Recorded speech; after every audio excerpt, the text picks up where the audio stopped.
nossas mentes. Vamos, assim, dando uma respirada mais profunda, fechando os nossos olhos, relaxando um pouquinho. Vamos elevando os nossos pensamentos até Deus, agradecendo a Ele pelo dia de hoje, por tudo que recebemos no dia de hoje. São pequenas coisas que parecem insignificantes, mas que se um dia faltar, a gente vai sentir o quanto fazem falta. É o enxergar, o andar, o respirar, o sentar, o comer, o falar. Pequenas coisas que a gente tem no dia a dia e que a gente precisa agradecer. Agradecer porque temos uma casa para onde voltar, porque temos alguém que nos espera, por estarmos com saúde, quanto tantos estão sem. E agradecer até mesmo os problemas que tivemos, porque eles nos impulsionam a lutar e a ir para frente. E assim, ligados em agradecimento, nós vamos pedindo para que esses espíritos bondosos estejam ao nosso lado, nos amparando, nos ajudando e nos guiando nas lições que vamos ter essa noite. Hoje nós vamos falar no capítulo 29, nós já estamos, lembrando que as aulas vão até o capítulo 34, tá? Nós vamos falar da lei de liberdade. A liberdade natural e a escravidão.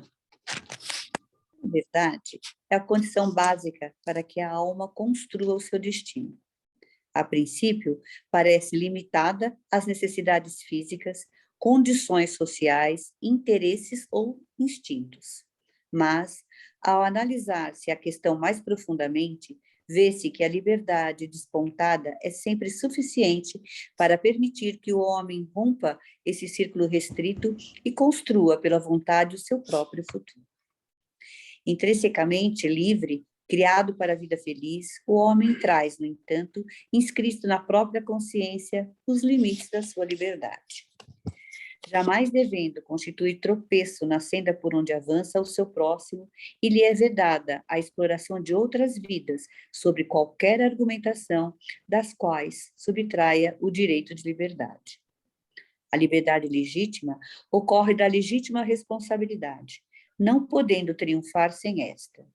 A responsabilidade resulta do amadurecimento pessoal em torno dos deveres morais e sociais, que são as questões matriz fomentadora dos lídimos direitos humanos. A toda criatura é concedida a liberdade de pensar, falar e agir, desde que essa concessão subtenda a respeito dos direitos semelhantes do próximo. Ser livre, portanto, é saber respeitar os direitos alheios. Por quê? Desde que junto estejam dois homens, há entre eles direitos recíprocos que lhes cumpre respeitar. Isso está no Livro dos Espíritos, na questão 826. Vivemos num planeta que se caracteriza pela predominância do mal sobre o bem. É um planeta inferior, onde os seus habitantes estão submetidos a provas e expiações. Daí ser comum que muitos espíritos não possuam o discernimento natural para o emprego da liberdade que Deus lhes concedeu. A ocorrência de abusos de poder, manifestada nas tentativas de o homem escravizar o próprio homem, nas variadas formas e intensidade, é o exemplo típico do mau uso desta lei natural.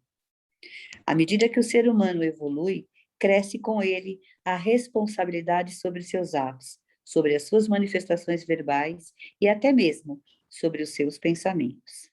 Nesse estágio evolutivo, passa a compreender que a liberdade não se traduz por fazer ou deixar de fazer determinada coisa, irresponsavelmente. Passa a medir a sua linha de ação de maneira que não atinja desastrosamente o próximo. Compreende, enfim, que a sua liberdade termina onde começa a do próximo. A vontade própria ou o livre-arbítrio é então exercitada de uma maneira mais coerente, mais responsável. O livre-arbítrio é definido como a faculdade que tem o indivíduo de determinar a sua própria conduta. Ou, em outras palavras, a possibilidade que ele tem de, entre duas ou mais razões suficientes de querer ou de agir, escolher uma delas e fazer que prevaleça sobre as outras. Sem o livre-arbítrio, o homem não teria mérito em praticar o bem ou evitar o mal, pois a vontade e a liberdade do espírito não sendo exercitadas, o homem não seria mais do que um autômato. Pelo livre-arbítrio, ao contrário, passa o indivíduo a ser o arquiteto da sua própria vida, de sua felicidade ou infelicidade, da maior ou menor responsabilidade em qualquer ato que pratique. A liberdade e o livre-arbítrio têm uma correlação fundamental na criatura humana e aumentam de acordo com a sua elevação e conhecimento.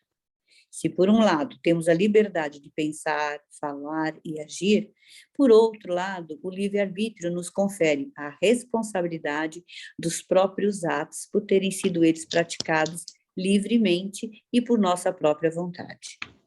A sujeição absoluta de um homem a outro homem é um erro gravíssimo de consequências desastrosas para quem os pratica.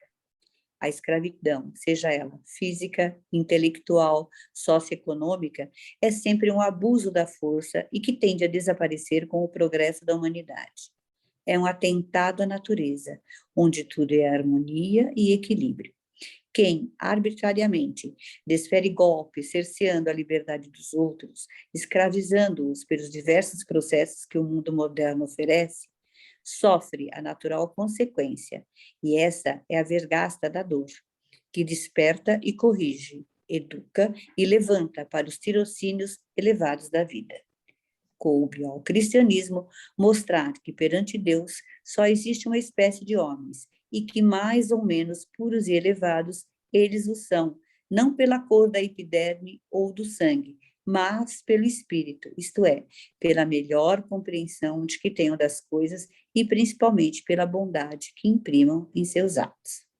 Bom, então nesse pedaço da lição, nós vemos que nós temos a responsabilidade em todos os nossos deveres, né? São os nossos deveres morais e os nossos deveres sociais, né? Que são os direitos humanos, né? Todo mundo tanto conhece. Quanto mais nós evoluímos, maior é a nossa responsabilidade, né? Porque a quem muito foi dado, muito será cobrado. Por isso que eu e o Gleidson sempre colocamos ali quem é que vem na aula e quem é que não vem. Porque quem ouviu a lição está sabendo. Então, essa frase, claro, não é minha, é de Jesus, né? Foi ele quem disse que a quem muito foi dado, muito será cobrado. O que ele quis dizer? Que a quem tem conhecimento e faz a coisa errada, aí vai pagar. Porque quem está fazendo e não tem conhecimento do que faz, do mal que pratica, não está sabendo. Então, ele está fazendo aquilo, mas não está sabendo. Mas quando nós temos consciência daquilo que fazemos, então isso nos vai ser cobrado, né? A nossa liberdade termina aonde começa do outro, né? Porque eu posso fazer alguma coisa até onde eu não vá mexer com a vida do outro. Então, eu não sou completamente livre. Eu tenho uma liberdade entre parênteses. Eu posso fazer tal coisa, mas eu não posso fazer tudo aquilo que eu quero, né? É uma liberdade com responsabilidade que a gente tem. Não é uma liberdade que você faz aquilo que você quer, porque tudo tem uma consequência, né? Você não joga uma bola na parede, ela volta para você. Com a mesma intensidade que você joga, ela volta. Então, é isso o que a gente precisa tomar cuidado, né? E o livre-arbítrio, né? O que ele está falando, né? O livre-arbítrio faz com que a gente seja mesmo dono, né, do nosso destino. Nós fazemos o que nós quisermos. Eu posso sair daqui, sair ali fora, pegar uma arma, matar alguém e acabou. Eu faço. Eu vou responder por isso, mas ninguém vai me segurar por isso. Ninguém. Se ninguém souber o que eu estou fazendo, eu tenho o livre-arbítrio de fazer o que eu quiser, né? E assim, também ele faz com que a gente seja dono do nosso destino e com isso a gente pode escolher ser feliz ou infeliz, somos nós que escolhemos, né? Nós temos esse direito de escolher. E, portanto, como temos o livre-arbítrio, nós temos no arbítrio, nós temos como agir com as coisas que acontecem conosco. Porque nós temos, Deus não faz diferença entre nós. Porém, nós trazemos de outras encarnações coisas que a gente fez. Não tem jeito. Então, nós temos provações e provas por passar. Só que vai do jeito que a gente encara isso. Como nós queremos encarar?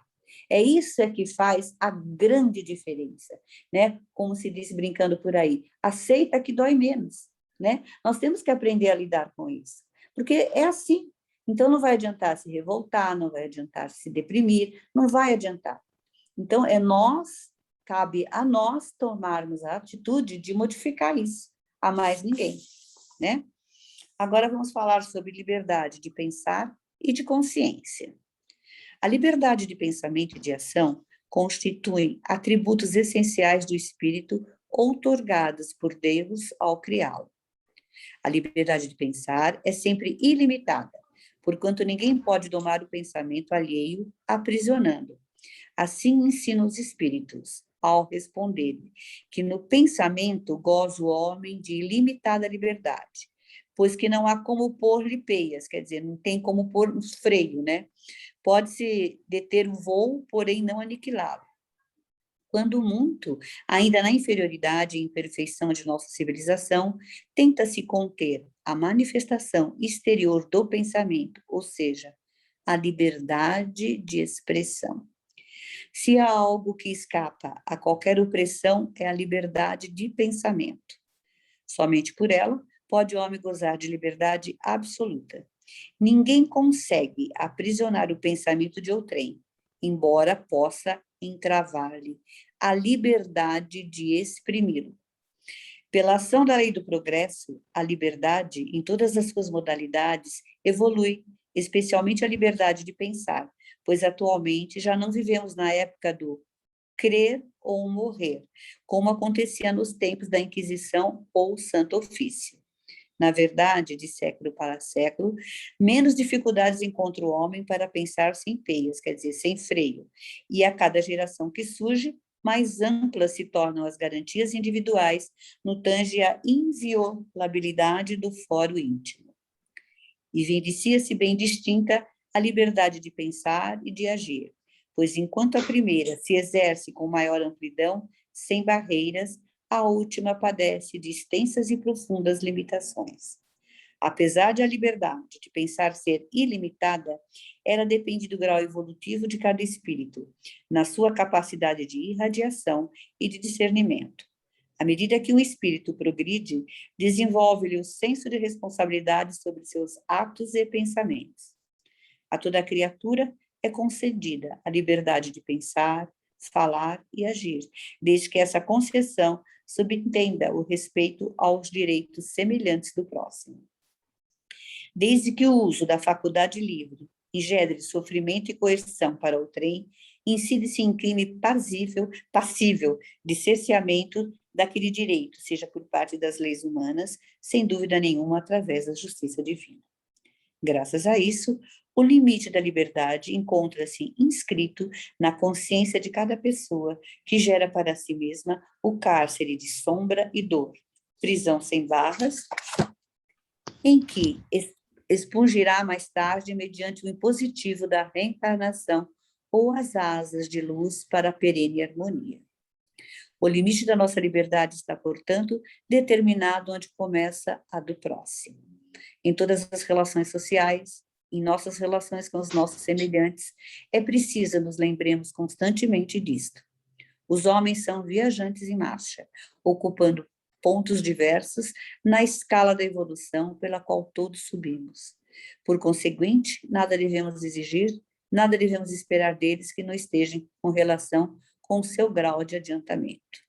Logo, o espírito só está verdadeiramente preparado para a liberdade no dia em que as leis universais, que lhe são as externas, se tornem internas e conscientes pelo próprio fato da sua evolução.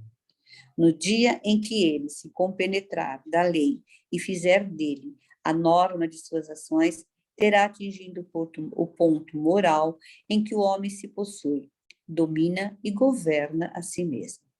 Daí em diante, já não precisará do constrangimento e da autoridade social para corrigir-se, e dá-se para a coletividade o que se dá para o indivíduo. Um povo só é verdadeiramente livre, digno de liberdade, se aprendeu a obedecer à lei interna, lei moral, eterna e universal, que não emana nem do poder de uma casta, nem da vontade das multidões, mas de um poder mais alto. Sem a disciplina moral, que cada qual deve impor a si mesmo, as liberdades não passam de um logro. Tem-se a aparência, mas não são os costumes de um povo livre. Tudo que se eleva para a luz, eleva-se para a liberdade. Então, a liberdade de pensamento e de ação são atributos que Deus nos deu, né? A gente já nasce com isso. Nós pensamos livremente, ninguém detém os nossos pensamentos, né? E o mais legal de tudo, né? Ninguém sabe o que nós estamos pensando. A nossa boca fala uma coisa, mas o pensamento é outra, né? É outro, né? E se assim a gente detém as ações e os pensamentos, né? Você faz uma coisa, mas você está pensando outra, né? E, por vezes, também as pessoas impõem pensamentos às outras, fazendo uma lavagem cerebral, né? A gente vê muito isso em muitas religiões, em muitos lugares, né? Aí a pessoa pega uma pessoa que é um pouco menos esclarecida e ali, através de muitas palavras e muitas coisas, ela vai impondo o que ela quer para aquela pessoa. É o que a gente fala da lavagem cerebral, né? Faz com que a pessoa pense como ela, faça como ela, siga como ela, né? Então, mas também os nossos pensamentos, eles indicam muito a nossa situação, a nossa evolução espiritual. Aqui a gente fala, digas com quem você anda e eu te direi quem és. E no plano espiritual é assim, diga-me isso, o que você pensa, que eu te direi com quem você está. Qual é o tipo de espírito que está ao seu lado? De acordo com seus pensamentos, né? Então, isso é muito claro para a gente, né? Porque não é pecar, mas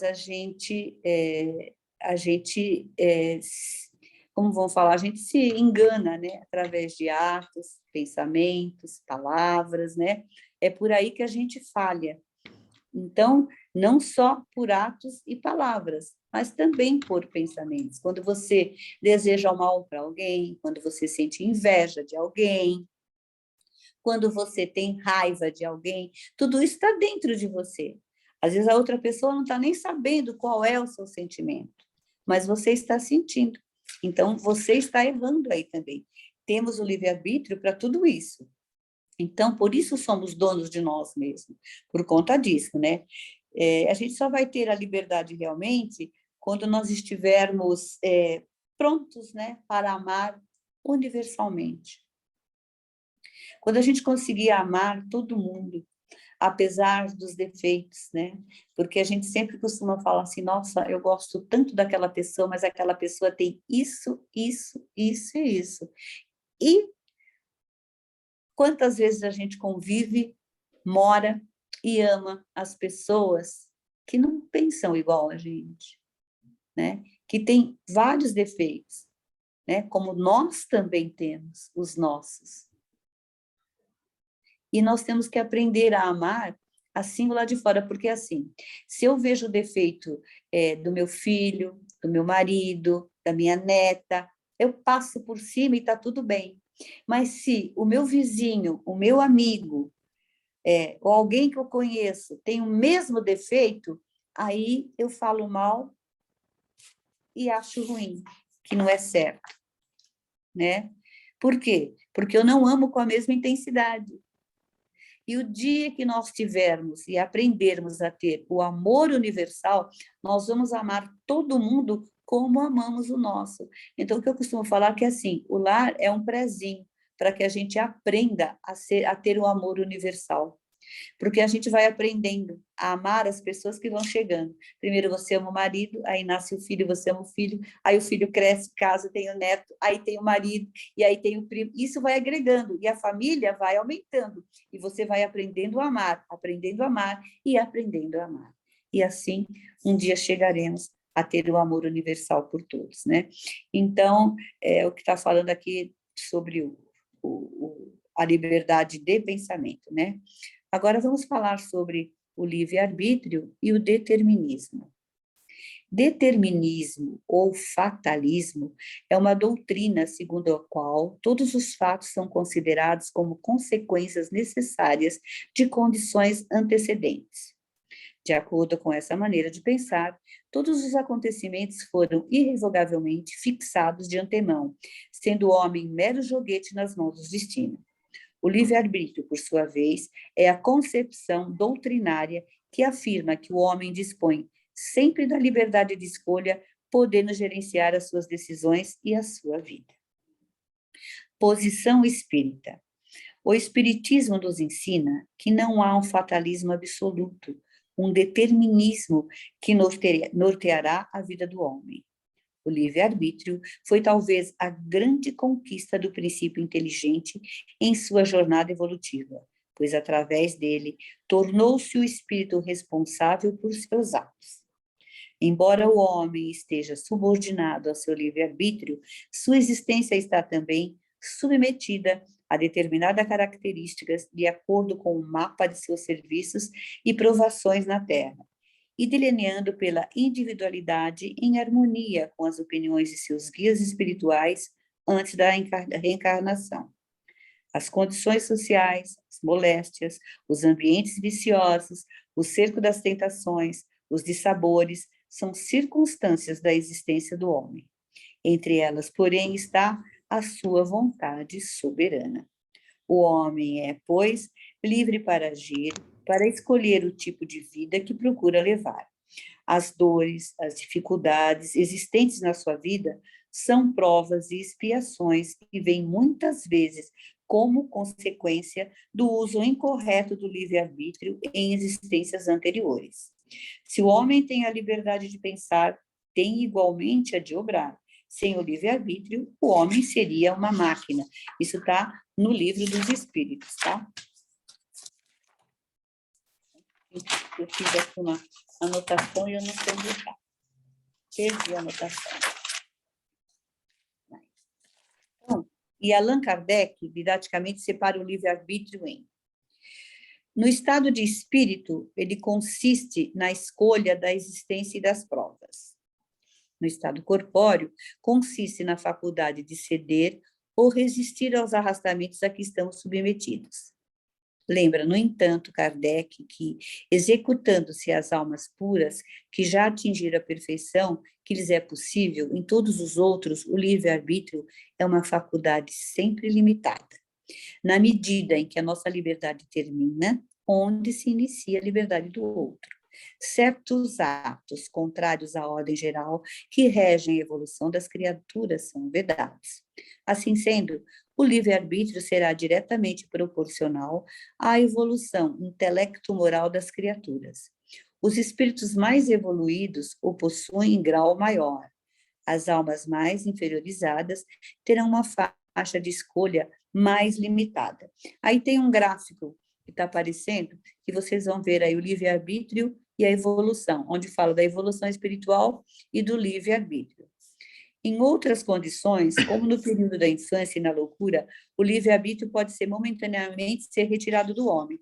Então, aqui, nesse pedaço que eles estão falando aqui, que eu tinha feito um apontamento, mas eu não sei onde que eu coloquei. Vó, Então, a gente vê... Oi. Desculpa te interromper, só para avisar, tem 8 minutos. Você quer terminar de ler esse? Não vai dar tempo, não vai dar tempo. Vamos voltar no outro que é melhor. Aí eu faço com mais calma. Tá bom.